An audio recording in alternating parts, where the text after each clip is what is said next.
Tidak terpuring orang bicara ini adipan industri otomotif Asia, mesti tidak lagi disentuhkan di jalur perarakan Thailand, Chien Wifaupang Nikel di Sulawesi. Setelah puluhan tahun, Thailand dijuluki Detroit of Asia. Hampir setiap orang yang mengikuti industri otomotif percaya satu hal. Jika berbicara tentang produksi mobil di Asia Tenggara, Thailand adalah rajanya. Namun dalam beberapa tahun terakhir, sesuatu mulai berubah. Bukan karena Thailand tiba-tiba berhenti memproduksi mobil, tetapi aturan permainannya berubah. Dan ketika aturan berubah, pemainnya pun bisa ikut berubah. Yang bahan ini tidak dimulai di pabrik mobil. Perubahan itu dimulai dari logam yang selama bertahun-tahun dianggap sekadar komoditas biasa. Hari ini logam itu menjadi salah satu aset paling strategis dalam revolusi kendaraan listrik dunia.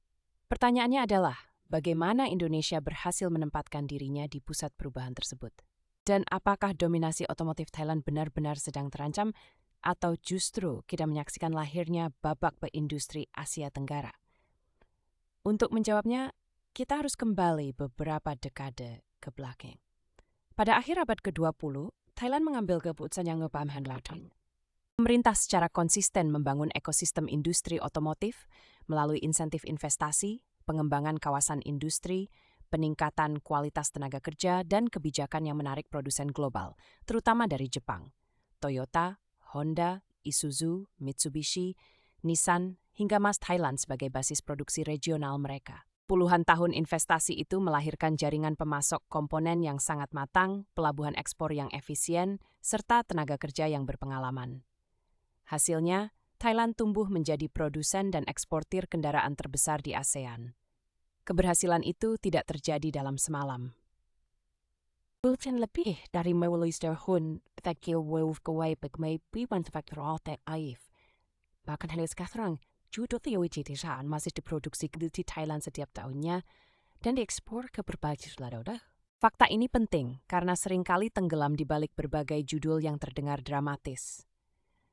Kenyataannya, Thailand masih merupakan kekuatan besar dalam industri otomotif regional. Namun justru disinilah muncul pertanyaan yang jauh lebih menarik. Jika Thailand masih memiliki pabrik, teknologi, jaringan pemasok, dan pengalaman puluhan tahun, mengapa begitu banyak perusahaan kendaraan listrik justru mengumumkan investasi baru di Indonesia? Jawabannya ternyata jauh lebih rumit daripada sekadar biaya tenaga kerja yang lebih murah. Dari Sulawesi, Ministeri Kontrol terkuang kawasan industri Taiping kumpul dikenal publik internasional. Hari ini, kawasan seperti Morowali dan Weda Bay menjadi nama yang semakin sering muncul dalam laporan industri global. Bukan karena menghasilkan mobil, melainkan karena menghasilkan sesuatu yang jauh lebih penting bagi masa depan kendaraan listrik, bahan baku baterai. Indonesia memiliki salah satu cadangan nikel terbesar di dunia, mineral yang memainkan peranan penting dalam banyak jenis baterai kendaraan listrik. Tetapi, memiliki sumber daya alam saja sebenarnya tidak cukup. Banyak negara kaya sumber daya tetap gagal membangun industri bernilai tambah. Yang membedakan Indonesia adalah keputusan untuk tidak lagi puas menjadi pemasok bahan mentah. Pada tahun 2020, pemerintah Indonesia melarang ekspor biji nikel mentah dengan tujuan mendorong pengolahan di dalam negeri. Kebijakan ini memicu perdebatan di tingkat internasional. Pendukungnya melihat langkah tersebut sebagai strategi mempercepat hilirisasi industri, sementara para pengkritik mengingatkan potensi dampaknya terhadap perdagangan dan kepastian investasi. Terlepas dari perdebatan itu, satu hal sulit dibantah. Kebijakan tersebut mengubah arah investasi global menuju Indonesia. Disinilah cerita mulai berubah arah. Perusahaan-perusahaan yang sebelumnya hanya membeli bahan baku, kini mulai membangun fasilitas pemrosesan, pabrik material baterai, hingga pabrik sel baterai di Indonesia. Nama-nama seperti Hyundai, LG Energy Solutions, ATL, BYD, VinFast, dan Wuling semakin sering dikaitkan dengan proyek-proyek bernilai miliaran dolar. Bukan hanya untuk jual kendaraan listrik, tetapi untuk membangun rantai pasok dari hulu hingga hilir. Prioritas mendasar. Selama ini, banyak negara bersaing menjadi tempat merakit mobil. Indonesia justru mencoba menjadi tempat di mana perjalanan sebuah kendaraan listrik dimulai. Dari tambang, menuju smelter, berlanjut ke material baterai, kemudian ke sel baterai, hingga akhirnya menjadi kendaraan yang siap digunakan. Jika strategi itu berhasil, nilai ekonomi sebab kecepatan dan nilai benskua mengekspor babaknya. Namun, ada di merah itu pas. Ketika banyak orang melihat Indonesia sebagai pemenang baru, perusahaan-perusahaan global sebenarnya tidak serta-merta meninggalkan Thailand. Justru sebaliknya, sejumlah produsen tetap menggelontorkan investasi baru ke negara tersebut. Pemerintah Thailand juga memperkenalkan berbagai insentif kendaraan listrik, mulai dari pengurangan pajak hingga subsidi, untuk mempercepat transisi menuju era EV. Lalu mengapa narasi tentang pergeseran kekuatan tetap muncul? Jawabannya bukan karena Thailand kehilangan seluruh keunggulannya, melainkan karena pusat persaingan telah bergeser. Jika dahulu pertanyaannya adalah siapa yang paling banyak memproduksi mobil, kini pertanyaannya berubah menjadi siapa yang mengendalikan rantai nilai kendaraan listrik. Dan ketika pertanyaan itu berubah, peta persaingan Asia Tenggara ikut berubah. Namun itu baru permukaannya, sebab perubahan terbesar ternyata tidak hanya melibatkan Indonesia dan Thailand. Ada satu kekuatan lain yang diam-diam mengubah seluruh lanskap industri otomotif kawasan, dan pengaruhnya jauh lebih besar daripada yang dibayangkan banyak orang. Kekuatan itu datang dari arah utara. Selama puluhan tahun, industri otomotif Asia Tenggara hampir identik dengan nama-nama Jepang. Toyota, Honda, Mitsubishi, Nissan, dan Isuzu membangun jaringan produksi yang begitu kuat sehingga sulit membayangkan ada pemain lain yang mampu menggoyahkan posisinya. Revolusi kendaraan listrik akhirnya sebagai otomotif dari Tiongkok.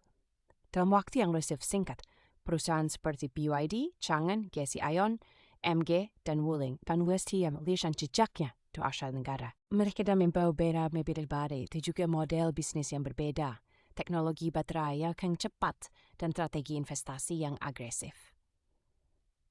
Motif perusahaan itu sudah salah satu negara. Sebagian membangun fasilitas Thailand, sebagian milik Indonesia, dan sebagian lagi menempatkan investasi di keduanya. Sekilas keputusan ini tampak bertentangan, namun jika dilihat lebih dekat, justru disitulah loka industri modern bekerja. Thailand menawarkan sesuatu yang tidak dimiliki banyak akibat negara, ekosistem manufaktur yang sudah matang. Ribuan bahan pemasok komponen, tenaga kerja berpengalaman, jaringan logistik yang efisien, serta akses ekspor yang telah teruji membuat biaya produksi menjadi lebih kompetitif. Membangun semua itu waktu puluhan tahun, beberapa musim investasi. Indonesia di sisi dari sehingga sama sekali berbeda. Ketika tahun domestik secara besar dan dengan populasi lebih 280%. Selain itu, Indonesia salah satu sumber daya paling strategis dalam industri baterai dunia.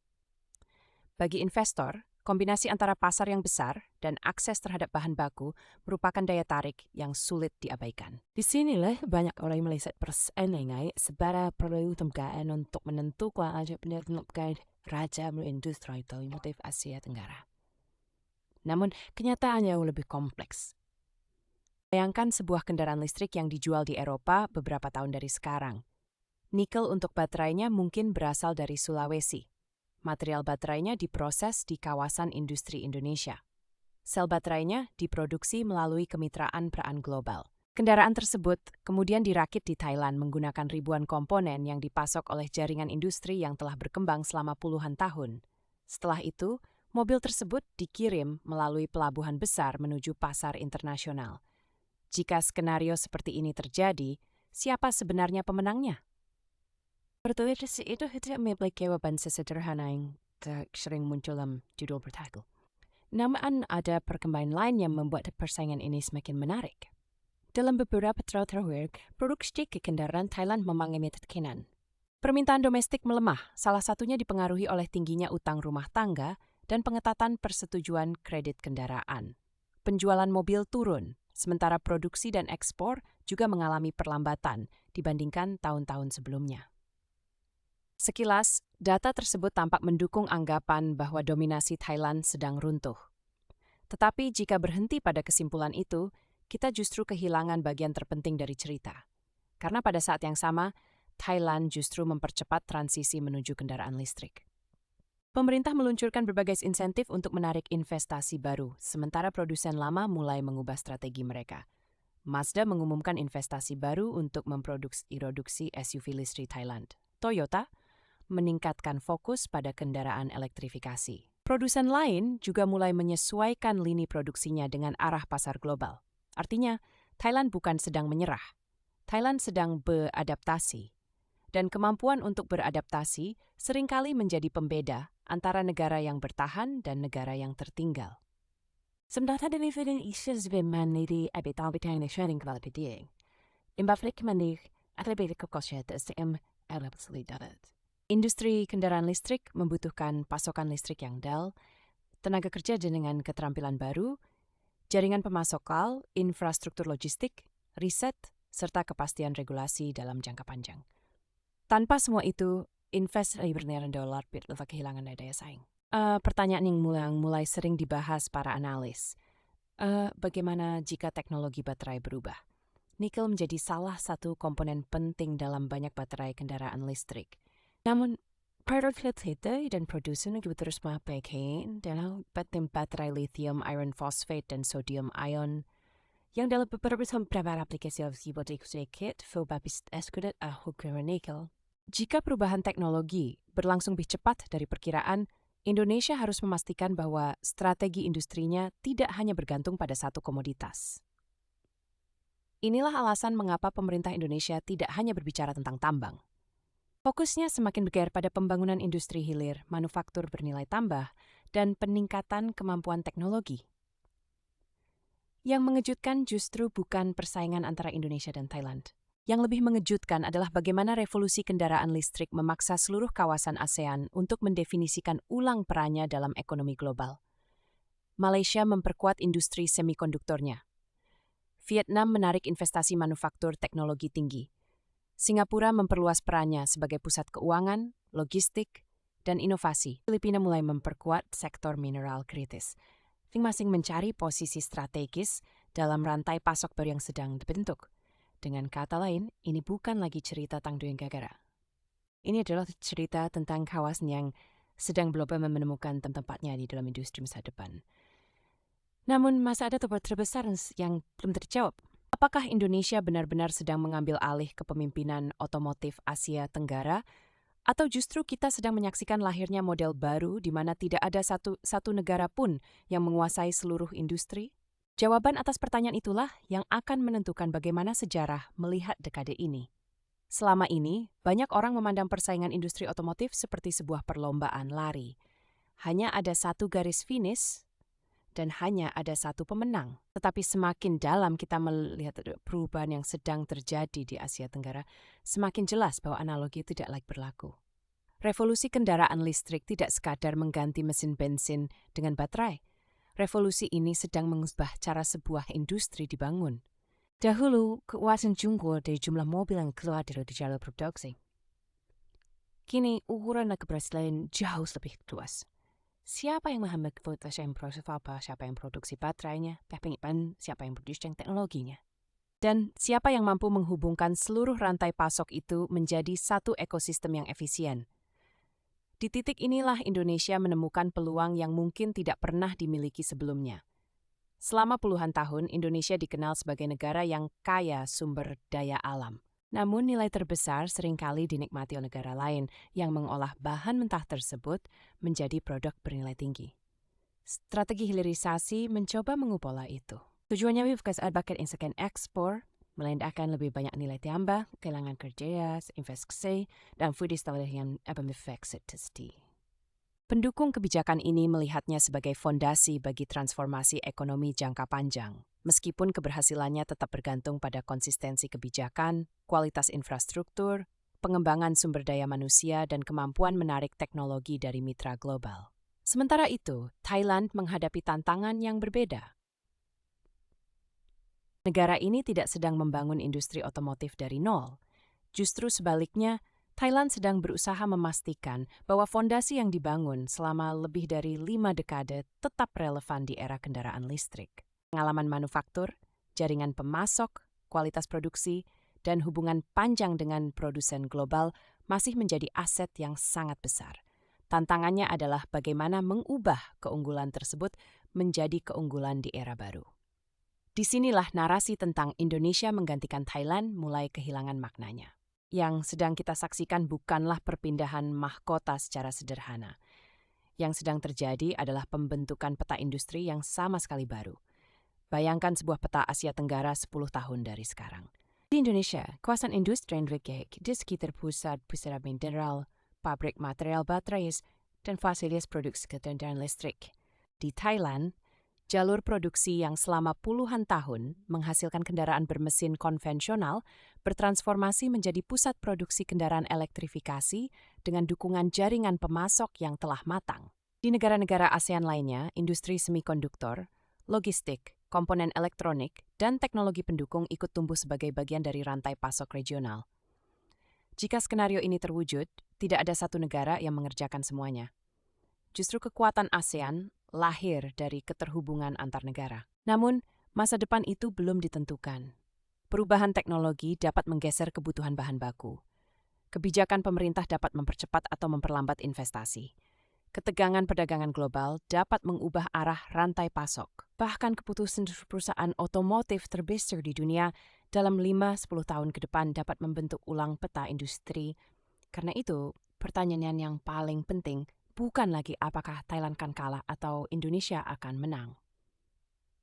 White Skinderfon ardere sa poetike serem nuchuken han pituteni wheat and dekat Indigar Yikroy and Bedodo. Seringkali yang bertahan adalah negara yang paling cepat membaca arah perubahan dan paling berani menyesuaikan diri. Thailand pernah membuktikan hal itu ketika membangun industri otomotifnya hingga menjadi yang terbesar di ASEAN. Kini Indonesia sedang mencoba membuktikan hal yang sama melalui strategi kendaraan listrik dan industrialisasi bernilai tambah. Siapa yang pada akhirnya akan memimpin mungkin belum bisa dipastikan. Tetapi satu hal sudah mulai terlihat. Masa depan industri otomotif Asia Tenggara tidak lagi ditentukan hanya oleh jumlah mobil yang diproduksi. Masa depan itu akan ditentukan oleh siapa yang mampu menguasai rantai nilai, mengembangkan teknologi, membangun ekosistem, dan beradaptasi lebih cepat daripada perubahan itu sendiri. Dan mikirete gemar chaos today tombak great homeway great yang kan dikenang bukai Thailand ke laya kita mizinya atau sehatan investasi kendaraan listrik. Yang akan dikenang adalah saat Asia Tenggara berhenti menjadi sekadar pasar bagi industri otomotif dunia dan mulai menjadi salah satu tempat yang menentukan kemana industri itu akan bergerak selanjutnya.